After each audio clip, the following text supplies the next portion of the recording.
தெய்வத்தின் குரல் முதல் பாகம் வைதிக மதம் என் காரியம் பகுதி 3. சாஸ்திர விரோதமான தப்புகளுக்கு இப்போது நிறைய இடம் இருந்தாலும் வருங்காலம் என்ன ஆகுமோ என்ற விசாரத்துக்கு நிறைய இடம் இருந்தாலும் க்ஷேமத்துக்கான அறிகுறிகளையும் அங்கங்கே பார்க்கிறேன். எல்லாம் போய்விட்டது, பாக்கி இருப்பதும் போய்விடும் என்று அழாமல் வளர்ந்து வருகிற இந்த நல்ல அம்சங்களை மேலும் விருத்தி செய்து வளர்க்க வேண்டியதையும் எடுத்து சொல்லி வருவதுதான் முறை. அப்படி செய்தால் தப்பு வழியில் போகிறவர்களுக்கும் நாளடைவில் க்ஷேம வழியில் புத்தி வரும். இந்த நம்பிக்கையோடு பழைய வழிமுறைகளை காதில் போடுகிறேன். பழையது என்பதற்காகவே அதுதான் உயர்த்தி என்று சொல்லவே இல்லை. ஆனால் பழையது என்பதாலேயே அது உதவாதது என்று ஒதுக்கிவிடவும் கூடாது. புதிசு பழசு என்பதால் ஒன்று வேண்டும் வேண்டாம் என்பதே இல்லை. அதன் பிரயோஜனம் என்ன என்பதை பரீட்சித்து பார்த்தே எடுத்துக்கொள்ள வேண்டும், அல்லது தள்ள வேண்டும். அல்லது இருக்கிற புதிசையும் எடுத்துக்கொள்வோம், தப்பாக இருக்கிற பழசை தள்ளுவோம். அப்படியே புதிசில் இருக்கிற கெட்டதுகளை தள்ளுவோம், பழசில் இருக்கும் நல்லதுகளை எடுத்துக்கொள்வோம். காளிதாசன் கூட இப்படித்தான் சொல்கிறான். ஆசையாக கூப்பிட்டு எனக்கு உபசாரம் செய்கிற உங்களிடம் முதலில் உங்களுடைய புது வழிகளில் இத்தனை கெடுதல் இருக்கிறது என்று சொல்ல எனக்கே மனசு வரவில்லை தான். மற்ற விஷயங்களை பற்றி உபன்யாசம் செய்தேன். பக்தி, ஞானம், கலாச்சாரம், ஊர்கதை எல்லாம் சொன்னேன். அதெல்லாம் நல்ல விஷயங்கள் தான்.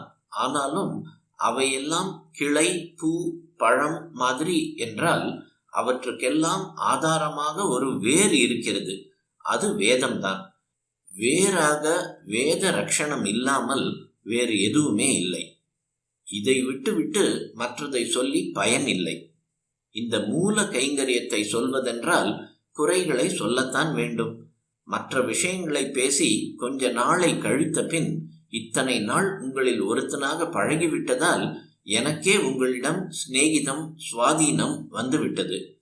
குறையை சொல்ல முன்போல தயங்க வேண்டாம் என்று வேத விஷயத்துக்கு வந்திருக்கிறேன். இந்த காரியத்துக்குத்தானே நான் வந்திருப்பதே. என் காரியத்தை எடுத்த எடுப்பில் சொல்லலாமா?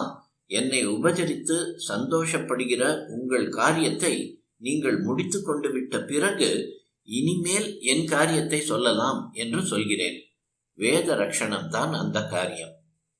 இதற்காக இத்தனை நாள் உங்களை இத்தனை சிரமப்படுத்தி இத்தனை பணச்செலவு வைத்தது போதாது என்று வினோபா மாதிரி நானும் ஒரு சம்பத்தி தானம் கேட்கிறேன்.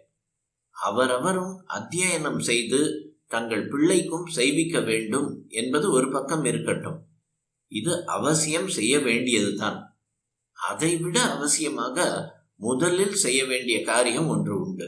அதாவது இப்போது மூச்சை பிடித்து கொண்டு நடந்து வருகிற வேத பாடசாலைகள் மூடி போகாமல் அவற்றை தொடர்ந்து நடைபெற பண்ண வேண்டும். இதற்காக வித்தியார்த்திகள், மாணவர்கள், அத்தியாபகர்கள், ஆசிரியர்கள் இருவருக்கும் நிதி உதவி செய்ய வேண்டும். இன்னும் பல பாடசாலைகளை வைத்து வேத மூலத்தை சொல்லிக் கொடுப்பது, அப்புறம் அதன் அர்த்தத்தை, வேத பாஷ்யத்தை சொல்லிக் கொடுப்பது, இவற்றில் பரீட்சை வைப்பது ஆகிய காரியங்களை செய்ய வேண்டும். படிக்கிற காலத்தில் வித்தியார்த்திக்கு ஸ்டைபெண்ட், உபகார சம்பளம் கொடுக்க வேண்டும். பரீட்சையில் பாஸ் பண்ணியவுடன் மார்க்கை பொறுத்து கணிசமான சம்பாவனை செய்ய வேண்டும்.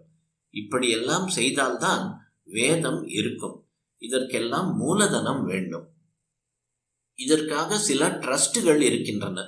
பலர் தனித்தனியாக பூதானம் செய்திருக்கிறார்கள். வினோபா மாதிரி பூதானம் வாங்கினேன்.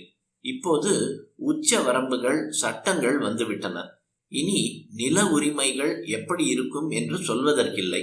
அதனால் தான் சம்பத்தி தான் கேட்கிறேன். அதாவது ஒவ்வொருவரும் மாசம் நீங்கள் ஜென்ம நட்சத்திரத்தன்று என்னை நினைத்து கொண்டு, நான் தானே கொடுக்க சொல்லி கேட்கிறேன், 1 ரூபாயை ஒரு உண்டியில் போட்டுவிட வேண்டும். 1 வருஷமானதும் இந்த 12 ரூபாயை வேதரக்ஷண நிதிக்கு அனுப்பிவிட வேண்டும். இப்படி அனுப்புகிறவர்களுக்கு இங்கே மடத்தில் நடக்கிற பூஜை பிரசாதம், விபூதி, குங்குமம், மந்திராட்சதை மாசம் அவர்கள் ஜென்ம நட்சத்திரத்தன்று அனுப்பி வைக்கப்படும். வருஷந்தோறும் இந்த தர்மத்தை புதுப்பித்துக் கொண்டிருந்தால் சந்திரமௌலீஸ்வர பிரசாதமும் நிற்காமல் அகத்தை தேடி வந்து கொண்டிருக்கும். எத்தனையோ செலவு செய்கிறீர்கள், வரிகள், டாக்ஸ் கொடுக்கிறீர்கள். இது நான் போட்டிருக்கிற டாக்ஸ். மாசம் ₹1 எனக்காக கொடுக்க வேண்டும். எல்லோரும் அப்படி செய்தால் பல துளி பெரு வெள்ளம் என்று வேத ரட்சணத்துக்கும் பெரிய பலம் கிடைக்கும். அடுத்த சந்ததிக்கு எப்படியாவது வேதத்தை ரட்சித்து கொடுத்து விட வேண்டும் என்ற ஆலோசனை தான் எனக்கு எல்லாவற்றையும் விட முக்கியமாக இருக்கிறது. வேதம் ஏன் இருக்க வேண்டும் என்றால், முதலில் அந்த மந்திர சப்தம், அதில் உள்ள யஜ்ஞாதி கர்மாக்கள் லோகத்தில் இருந்து கொண்டாலே சகலருக்கும் பெரிய க்ஷேமம். இதனால் மழை, தனதானிய சுபிக்ஷம் உண்டாவதோடு ஜனங்களின் எண்ணங்களும் உத்தமமானதாக ஆகும். இரண்டாவதாக, உலகம் முழுவதற்குமான ஒரு மதமாக வைதிகமே இருக்கிறது என்பது சகல தேசத்தவருக்கும் தெரிந்து, இதனாலேயே ஒரு ஒற்றுமை, சாந்தி ஏற்பட வேண்டுமானால் நம் தேசத்தில் வேதத்துக்கென்றே வாழ்க்கையை அர்ப்பணித்து டெடிகேட் செய்து ஒரு கூட்டம் இருந்து கொண்டே இருக்க வேண்டும். இப்படியாக இன்றைக்கும் என்றைக்கும் நம் தேசத்துக்கு மட்டுமின்றி லோகம் முழுவதற்கும் சுபிக்ஷத்தையும் ஆத்ம சாந்தியையும் உண்டாக்குவதற்காகத்தான் வேத ரட்சணத்தை அதிமுக்கியமாக சொல்லி வருகிறேன். வேதம் படிக்காமல் அடுத்த தலைமுறையில் ஒரு பிராமணன் கூட இருக்கக்கூடாது. அதட்டி மற்றவர்களை அதிகாரம் செய்வதற்காக பிராமணன் இருக்க வேண்டும் என்று சொல்லவே இல்லை.